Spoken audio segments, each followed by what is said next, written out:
토트넘 1월 영입 착수 포스텍 이례적 공개 발언, 손흥민도 개선 촉구 플러스 디렉터 미팅 완료, 현지 독점 보도 분석. 토트넘 호스퍼는 지난 26일 영국 런던에 위치한 토트넘 호스퍼 스타디움에서 치러진 아스톤 빌라와의 2023-24 시즌 프리미어리그 PL 13라운드 경기에서 1에서 2역전패를 당했다. 토트넘은 첼시, 울버햄튼, 아스톤 빌라까지 이어지는 3연전에서 모두 패배하면서 순위는 5위까지 추락했다. 손흥민은 풀타임을 소화하면서 득점에 주력했다. 전반 13분 브레넌 존슨이 연결한 크로스를 슈팅으로 연결했지만 넘어지면서 무게중심이 쏠렸고 허공을 갈랐다. 이후 21분에는 브리안 힐의 완벽한 크로스를 헤더 슈팅을 위해 머리를 갖다 댔지만 닿지 않아 아쉬움을 삼켰다. 손흥민의 고군분투를 하늘이 외면했다. 오프사이드 선언으로 3번이나 골 취소 불운이 있었다. 손흥민은 전반 44분 피에르 에밀 호이비에르가 하프라인 부근에서 패스를 찔러준 것을 잡은 후 빠르게 문전 앞까지 파고들면서 때린 슈팅이 환상적인 궤적을 그리며 골망을 갈랐다. 하지만 침투 과정에서 오프사이드가 선언되면서 골은 취소됐다. 손흥민은 후반 4분 문전에서 간결한 터치로 아스톤 빌라의 골망을 흔들었지만 패스를 건넨 존슨이 오프사이드 위치였다는 판정으로 또 골이 취소됐다. 손흥민의 불운은 계속됐다. 후반 40분 포로가 연결한 슈팅이 골대를 맞고 나왔고 재빠르게 골을 터뜨렸지만 역시나 오프사이드 선언으로 골은 인정되지 않았다. 영국 매체 풋볼 런던은 손흥민에게 평점 6점을 부여했다. 힐, 존슨과 함께 토트넘 선수단에서 가장 낮은 점수였다. 그러면서 오프사이드로 인한 3번이 골 취소 이외에 한 게 별로 없었다. 고 혹평했다. 손흥민은 경기 후, 경기 결과만 생각하면 당연히 마음이 되게 아프다. 선수들은 끝까지 포기하지 않았고 또 계속해서 찬스를 만들었다. 패배할 만한 경기는 아니었다고 생각한다. 며 결과에 아쉬움을 표했다. 그러면서 또 하나의 계단을 올라가는 중이라고 생각한다. 이런 상황 속에서도 좀 더 배우려고 또 노력하면 더 좋은 모습을 보여줄 수 있을 거라고 생각한다. 고 반전을 다짐했다. 오프사이드로 인한 골 취소에 대해서는 어쩔 수 없다. 준비를 좀 덜 했기에 이런 결과가 나왔다고 생각한다. 조금 더 부지런하게 움직였다면 이런 상황에 안 걸렸을 것이다. 도움을 주지 못한 것 같아서 좀 많은 책임감을 느끼고 있다. 고 아쉬움을 표했다. 손흥민은 침묵했지만 이번 시즌 해리 케인의 이적, 히샬리송의 부진으로 인해 토트넘의 최전방 공격수를 책임지는 중이다. 8골을 기록하면서 득점왕 경쟁 중이다. 손흥민이 이번 시즌 최전방 공격수로 활약하면서 우상 크리스티아누 호날두에 비유되기도 했다.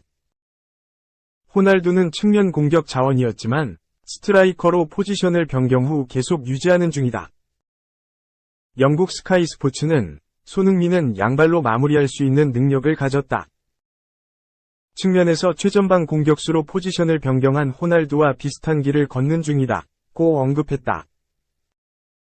이어 토트넘은 손흥민이라는 골을 넣고 동료 선수들을 위해 공간을 만드는 헌신적인 선수가 있다. 케인 이적으로 효과를 보는 중이다. 문전에서 더 많은 일을 하는 중이다. 10% 미만의 터치를 기록했지만 이번 시즌은 20%에 육박하다. 고 언급했다.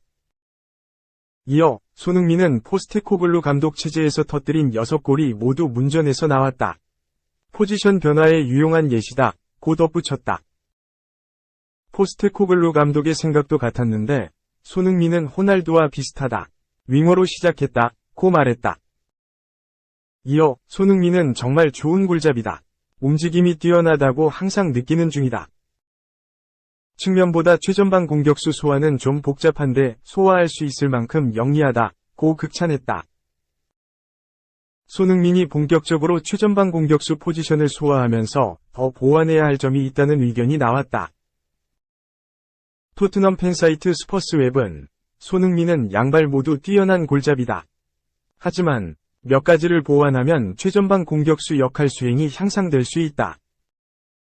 오프사이드 트랩을 조심해야 한다. 힐에 크로스를 헤더 슈팅으로 가져가지 못한 것을 예로 들어 공중볼 능력을 끌어올려야 한다고 언급했다. 아스널 전설 프레드릭 융베리도 같은 생각이었는데 손흥민에게 조금의 시간을 주어야 한다. 측면과 최전방 공격수의 플레이는 완전히 다르다고 언급했다. 레알, 안첼로티 2년 재계약 준비, 크리스마스 전에 협상 끝내길. 스페인 매체 렐레보는 28일 한국 시간 레알 마드리드가 올해 크리스마스 전까지 안첼로티 감독과 재계약 협상을 끝내려고 한다. 레알 마드리드는 안첼로티 감독과 2년 계약을 원하고 있다 라고 알렸다. 안첼로티 감독은 2021년까지 에버턴 지휘봉을 잡았다가 레알 마드리드 부름에 달려갔다. 지네딘 지단 감독 이후 흔들렸던 팀을 재정비할 임무를 맡았고 보유한 자원 능력치를 최대치로 끌어올려 원래 궤도에 올려놨다. 레알 마드리드 결정은 옳았다. 안첼로티 감독은 발롱도르 위너, 카림 벤제마 득점력을 중심으로 비니시우스, 호드리구 등 젊은 선수단 잠재력을 끌어올렸다. 베테랑 선수들에게 위존하는 경향도 있었지만 2022에서 23시즌 유럽 축구연맹 우에파 챔피언스리그 결승전에 올라 리버풀을 제압하며 유럽 재패에 성공했다. 벤제마가 2022에서 23시즌을 끝으로 사우디아라비아 무대로 떠나 득점력에 공백이 생겼다. 호셀루를 영입했지만 벤제마와 비교하면 경쟁력이 떨어진다. 하지만 안첼로티 감독은 과거 AC 밀란 시절 카카에게 모든 걸 맡겼던 전술을 꺼냈고 넥스트 지단, 주드 벨링엄에게 공격형 미드필더 역할을 맡겼다. 벨링엄에게 딱 맞는 전술을 입히자 압도적인 퍼포먼스를 보였다. 도르트문트 시절까지 수비형 미드필더에서 뛰었던 경기력에서 한 단계 업그레이드된 모습이었다. 스페인 카디스 에스타디오 누에보 미란디아에서 열린 2023에서 24시즌 스페인 프리메라리가 14라운드 원정길에서 한 골을 적립하며 레알 마드리드 이적 후 15번째 경기에서 14번째 골을 기록했다. 이적료 1억 300만 유로, 약 1,500억 원, 가 아깝지 않은 활약에 엄청난 득점력까지 탑재하며 레알 마드리드 전설 알프레도 디 스테파노, 크리스티아누 호날두 기록 13골을 넘고 새로운 역사를 썼다. 당시 레알 마드리드를 카디스 원정 승리로 지로나 FC를 넘고 리그 선두 도약에 성공했다. 레알 마드리드는 안첼로티 감독 지도력에 꽤 고무적이었다. 재계약 이야기가 없었지만 최근에 2시즌 더 맡기기로 결정했다. 이유는 안첼로티 감독을 향한 러브콜이다. 영국 공영방송 BBC와 스카이 스포츠 등은 브라질 대표팀이 안첼로티 감독 선임을 고려하고 있다고 알렸다. 브라질 대표팀은 카타르 월드컵 이후 안첼로티 감독에게 호감을 느꼈지만 안첼로티 감독이 레알 마드리드 사령탑에 있었기에 임기가 끝나면 데려오려고 했다. 디니즈 감독에게 임시 지휘봉을 맡긴 배경이다. 하지만 렐레보에 따르면 안첼로티 감독은 레알 마드리드 잔류에 더 마음이 기울고 있다. 브라질 대표팀은 안첼로티 감독을 기다리고 있지만 이대로면 내년 여름 선임 계획이 물거품으로 끝날 여지가 있다. 안첼로티 감독이 레알 마드리드 쪽으로 완전히 기운다면 브라질 대표팀은 빨리 차기 감독 선임 작업에 들어가야 한다. 네이마르 이탈 이후 디니즈 임시감독 체제에서 역사상 첫 월드컵 예선 3연패를 허용하며 위기론에 빠졌고 월드컵 남미 예선 5위까지 추락했다. 물론 일각에선 안첼로티 감독과 맨체스터 유나이티드를 엮기도 했다. 스페인 라디오 방송 코페는 맨체스터 유나이티드가 안첼로티 감독에게 다음 시즌 감독직을 제안했다고 알렸다. 맨체스터 유나이티드는 2021에서 22시즌 에릭 텐 하흐 감독에게 지휘봉을 맡겼다. 텐 하흐 감독은 첫 번째 시즌에 프리미어리그 3위로 유럽 축구연맹 우에파 챔피언스리그 진출권을 팀에 안겼고 6년 만에 리그컵 우승을 따냈다. 이로 인해 두 번째 시즌 기대가 컸지만 생각처럼 풀리지 않고 있다. 호기롭게 영입했던 선수들이 텐 하흐 감독 전술에 딱 맞지 않았고 주전급 선수들이 줄 부상에 빠지면서 전력 구성에 어려움을 겪었다. 최근에 분위기를 소폭 회복해 프리미어리그 6위로 4위권 진입을 노린다. 3. 오피셜 십자인대 파열 플러스 반월판 부상 가비. 수술 성공적. 긴 재활 시작. 십자인대 파열과 반월판 부상으로 쓰러진 가비가 성공적으로 수술을 받았다. 이제 긴 재활을 시작한다. 바르셀로나는 28일 이하 한국 시간 구단 홈페이지를 통해 가비는 오늘 파열된 오른쪽 무릎 전방 십자인대 수술과 반월판 연골 봉합술을 성공적으로 받았다. 라고 공식 발표했다.